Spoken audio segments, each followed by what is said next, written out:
अल मयादीन Lebanon का एक satellite news television channel है जिसमें इजरायली सैनिकों से जुड़ी एक रिपोर्ट चौंकाती है। इजराइल जो मिडिल ईस्ट में साल भर में कई मोर्चों पर जंग लड़ चुका है और लड़ भी रहा है। नेतन्याहू ने अपने यहाँ के रिजर्व सैनिकों को भी जंग में भेजा हुआ है, लेकिन जंग से लौट रहे इन सैनिकों की हालत बेहद खराब है और इससे जंग में इजराइल की हालत भी अब खराब हो रही है। मौजूदा स्थिति में लेबनान के साथ चल रहे संघर्ष के कारण इजराइल मेंटल हेल्थ क्राइसिस का सामना कर रहा है।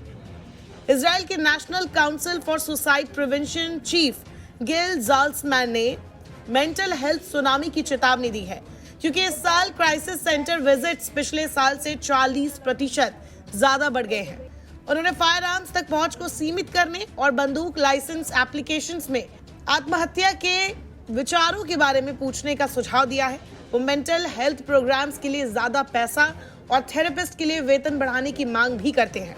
इसी रिपोर्ट में और भी कई बातें लिखी गई है, जैसे कि आत्महत्या की दरें और इसकी चिंताएं क्या है। आंकड़े बताते हैं कि इजराइल में हर साल लगभग 400-500 लोग आत्महत्या करते हैं और हर साल 7,000 आत्महत्या के प्रयास रिपोर्ट किए जाते हैं। स्वास्थ्य मंत्रालय की मिरी कोहेन का कहना है कि हर दिन कम से कम एक व्यक्ति आत्महत्या करता है। हालांकि कई मामलों की आधिकारिक तौर पर रिपोर्ट नहीं की जाती। हाल के महीनों में कम से कम 6 इजरायली सैनिकों की आत्महत्या से मौत हो गई है। संभवतः युद्ध के तनाव के कारण हजारों और सैनिकों ने सैन्य मानसिक स्वास्थ्य सेवाओं से मदद मांगी है।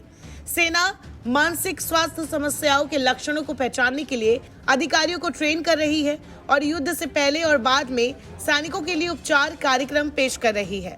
हाल ही में 4 बच्चों के पिता और 40 साल के इजरायली फौजी एलिरन मिजराही ने आत्महत्या कर ली। वो 7 अक्टूबर 2023 को इजराइल पर हमास के नेतृत्व में हुए घातक हमले के बाद गाजा में तैनात किए गए थे, लेकिन जब वो गाजा से लौटा तो एक अलग व्यक्ति के रूप में लौटा। उसने पट्टी में हमास के खिलाफ युद्ध में जो कुछ भी देखा उससे आहत था। पहली बार लड़ने के लिए भेजे जाने के 6 महीने बाद वो घर पर पोस्ट ट्रॉमेटिक स्ट्रेस डिसऑर्डर यानी कि PTSD से जूझ रहा था। फिर से तैनात होने से पहले उसने अपनी जान ही ले ली और यही हाल इजराइल के कई सैनिकों का है। उसके परिवार ने मीडिया को बताया कि वो गाजा से बाहर निकल गया, लेकिन गाजा उससे बाहर नहीं निकल पाया और इसके बाद वो पोस्ट ट्रॉमा के कारण मर गया। इजरायली सेना ने कहा है कि वो युद्ध के दौरान आघात के कारण PTSD और मेंटल हेल्थ से पीड़ित हजारों सैनिकों की देखभाल कर रही है। ये स्पष्ट नहीं है कि कितने सैनिकों ने अपनी जान दी है, क्योंकि इजरायली रक्षा बलों यानी कि IDF ने कोई आधिकारिक आंकड़ा पेश नहीं किया है।